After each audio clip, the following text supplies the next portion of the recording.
Hey guys, welcome to my channel. সকালে ঘুম থেকে উঠে পড়লাম, চা খেয়ে নিলাম। তারপর দেখলাম আব্বা কাঁঠাল নিয়ে এসেছিলো, ওটা উনি ছাড়াচ্ছে। অনেক বড় কাঁঠালটা ছিল এবং খেতে খুব টেস্টি।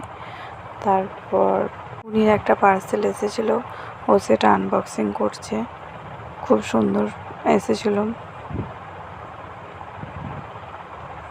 ওটা একটা টেবিল ক্লথ ছিল, ও ডাইনিং টেবিলের উপরটা দেওয়ার জন্য। তারপর আইসক্রিম বের করলাম, ওটা আড়ি যাওয়ার কিনে নিয়ে নিল। আর এদিকে স্নান করে দুপুরে খেতে বসলাম। আর বিকালের দিকে আরিজকে সবজিওয়ালা সাজিয়েছিলাম, ও খুব মজা পেয়েছে ওটাতে।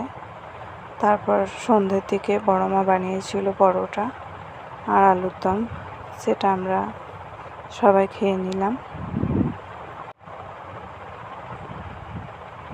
এভাবেই সারাদিনটা কেটে গেল। আরিজ পড়াশোনা করতে খুব পছন্দ করে। ও সন্ধ্যা হলে বা সকাল হলে পড়তে বসে। ওকে বই নিয়ে একবার করে বসাই।